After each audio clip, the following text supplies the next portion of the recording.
Pemirsa, dari informasi emiten, kita beralih ke update IHSG sesi pertama tahun ini di tanggal 17 Juli 2025, di mana IHSG hari ini ditutup menguat 1,16% ke level 7.275,34. Adapun IHSG tadi pagi dibuka di level 7.229 dan sempat menyentuh titik tertinggi di level 7.289. Adapun 341 saham mengalami kenaikan, 211 saham mengalami penurunan, dan 246 saham stagnan atau tidak bergerak. Adapun saham-saham yang mengalami kenaikan tertinggi atau top gainers, pemirsa, antara lain ada PTRO yang naik 2,16%, BRPT naik 4,98%, Toba mengalami kenaikan 12,42%, PGO naik 4,04%. Sementara pemirsa, dari top losers atau saham-saham yang mengalami penurunan terdalam ada Aman yang turun 2,43%, Bumi turun 1,65%, TCPI turun 3,51%, dan BP turun 2,38%. Dan dari pergerakan sektoral, pemirsa, teknologi dan transportasi dan logistik sama-sama mengalami kenaikan di 6,73% dan 2,2%. Sementara industri dan properti sama-sama mengalami penurunan di 0,46% dan 0,32%. Pemirsa, PT Malindo Feed Mill Tbk, emiten unggas terkemuka Indonesia, semakin agresif menumbuhkan pasar ekspor produk olahan unggas meski menghadapi tantangan geopolitik dan kondisi pasar domestik yang melambat. Target utama tahun ini adalah penguatan pasar ekspor di wilayah Asia dan juga Timur Tengah. PT Malindo Feed Mill Tbk, emiten unggas terkemuka Indonesia, semakin agresif menumbuhkan pasar ekspor produk olahan unggas. Perseroan menyampaikan optimisme perusahaan untuk menumbuhkan kinerja ekspor. Tahun ini, Malindo menargetkan nilai ekspor mencapai sekitar 373.000 dolar Amerika atau setara 6 miliar rupiah. Walaupun angka ini masih relatif kecil dibandingkan potensi pasar, perusahaan terus mencari peluang untuk memperluas pasar ke berbagai negara baru. Tahun 2025 menjadi momentum ekspansi pasar ekspor Malindo Feed Mill termasuk ke Uni Emirat Arab dan Oman. Setelah memulai ekspor ke Jepang pada 2020 dan Singapura pada 2023, kini Malindo serius menggarap pasar Timur Tengah yang dianggap sangat potensial. Pada Juli 2025, Malindo telah mengekspor produk unggas olahan ke 4 negara yaitu Uni Emirat Arab, Oman, Jepang, dan Singapura.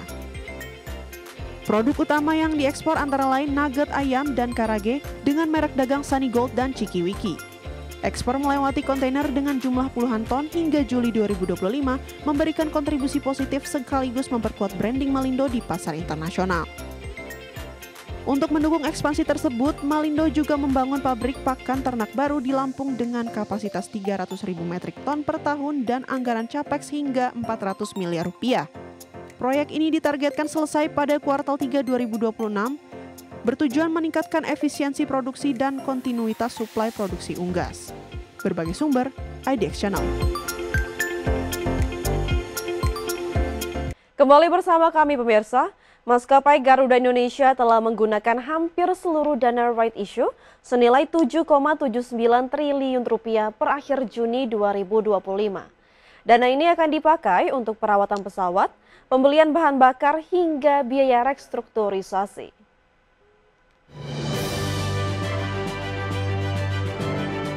Dalam keterbukaan informasi di Bursa Efek Indonesia, Garuda menyebut realisasi dana right issue mencapai 7,77 triliun rupiah atau 99,74%. Penggunaan terbesar dialokasikan untuk maintenance dan restorasi 3,6 triliun rupiah, pemenuhan maintenance 900 miliar rupiah, bahan bakar 1,73 triliun rupiah, biaya sewa pesawat 900 miliar rupiah, serta restrukturisasi 370 miliar rupiah, di mana sisa dana hanya 1,07 miliar rupiah. Garuda juga menerima suntikan modal dari Danantara Indonesia sebesar 405 juta US dollar atau sekitar 6,6 triliun rupiah dalam bentuk shareholder loan. Dana segar ini disiapkan untuk ekspansi besar termasuk rencana pembelian 50 hingga 70 pesawat Boeing tipe 737 MAX dan 787. Suntikan modal akan diberikan bertahap hingga 1 miliar US dollar jika kinerja Garuda terus membaik. Adapun manajemen Garuda menegaskan fokus pada pemulihan dan pertumbuhan setelah restrukturisasi utang. Dana digunakan untuk mendukung operasional, menekan biaya dan menjaga layanan penerbangan tetap stabil. Langkah ini diharapkan memperkuat posisi Garuda di industri penerbangan pasca pandemi. Berbagai sumber, IDEX Channel.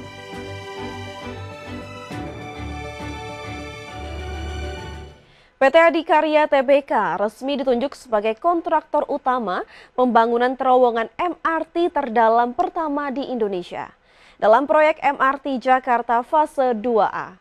Proyek ini menghadirkan tantangan teknis tinggi dengan lokasi di pusat kota yang padat. PT Adikarya melalui konsorsium Shimizu Adi Joint Venture mengerjakan paket CP202 MRT Jakarta Fase 2A yang mencakup pembangunan 3 stasiun bawah tanah dan 2 terowongan penghubung. Terowongan ini berada pada kedalaman hingga 27 meter, menjadikannya terowongan kereta bawah tanah terdalam yang pernah dibangun di Indonesia. Lokasi proyek berada di jantung ibu kota Jakarta, yang dikenal dengan aktivitas dan kepadatan lalu lintas tinggi. Untuk mendukung proyek, Adikarya menggunakan teknologi mesin bor bawah tanah bernama Tunnel Boring Machine, tipe Earth Pressure Balance yang diluncurkan pada 9 Mei 2025. TB Mini mampu menggali terowongan sepanjang 7,5 sampai 8 meter per hari dengan presisi tinggi, sekaligus meminimalkan gangguan terhadap lingkungan sekitar dan lalu lintas. Proyek pembangunan terowongan MRT terdalam ini merupakan terobosan penting dalam infrastruktur transportasi Jakarta dan Indonesia, memperlihatkan kemajuan teknologi konstruksi nasional. Dengan tantangan tinggi dan teknologi mutakhir, Adikarya siap mewujudkan konektivitas massal yang lebih efisien di ibu kota. Sebagai sumber untuk IDEX Channel.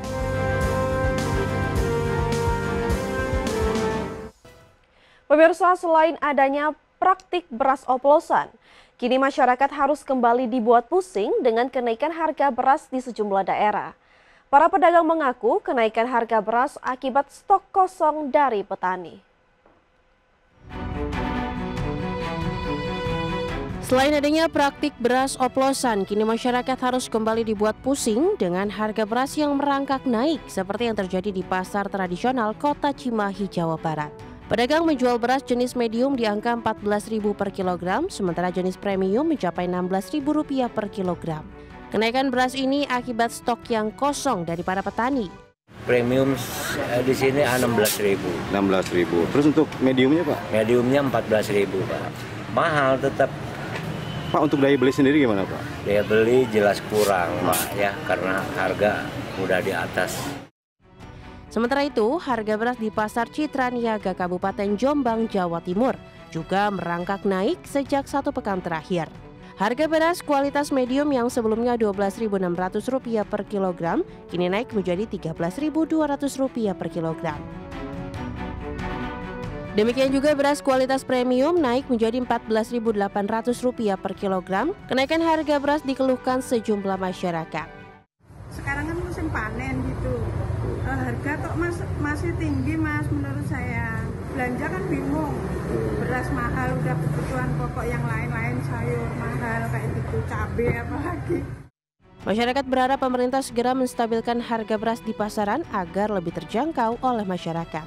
Tim Liputan, IDEX Channel. Pemirsa, kami akan kembali usai jeda berikut ini. Tetaplah bersama kami di IDEX First Session Closing.